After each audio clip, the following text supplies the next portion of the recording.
selections of our candidates in England are of course a matter for the NEC. The candidates in Scotland are of course a matter for our SEC.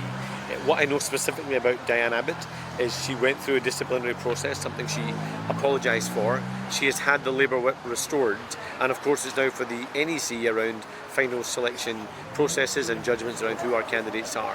What I know of Diane Abbott is that she is a trailblazer, someone of a proud history for the Labour Party, our country and her community, and someone who made history when she became Britain's first black MP, female MP.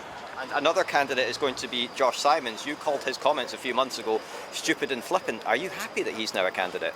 Look, I don't know Josh Simon. I obviously know of Josh Simon, and when he was a political commentator, he made a stupid joke, which you're right, I called out at the time. He apologised, he's shown contrition. But what he's not done is try to misuse £11,000 of public money. So I think we should have some context in all of this. If this is someone that wants to come forward and help us get rid of this rotten Tory government to deliver change across our country, then we should be willing to give that person a chance. But he recognises he made a stupid joke. He's shown contrition, but we should put this into context. He's not trying to misuse public money like we saw with Michael Matheson and who John Swinney has spent the last week trying to defend. What does this say about Scottish Labour's influence on the UK party? If he's made these comments, you clearly disagree with them, but he can now find himself as a candidate. There's been other people who've been ruled out for being candidates for saying things that the party hasn't liked. People have made stupid jokes before. He made a stupid joke. He's shown contrition.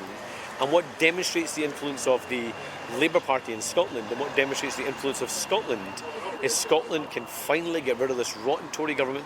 Scotland can maximise Scotland's influence by electing Scottish Labour MPs to go to Westminster, not to shout, not to protest, but to sit round the table, making decisions and delivering for the Scottish people.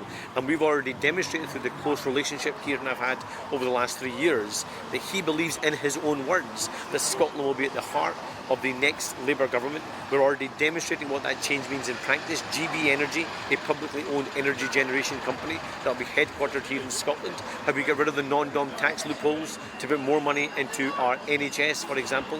How we make work pay, something that we have persuaded both the UK party and campaigners across the country is a key part of this election to make sure we're getting rid of the exploitative use of 0 hour contracts, how we get rid of fire and rehire, how we deliver a genuine living wage by delivering the most transformative change in workers' rights in a generation. These are all big, huge policy ideas that have been backed by Scottish Labour, backed by the UK Labour Party, and working in partnership, we are going to deliver for the Scottish people.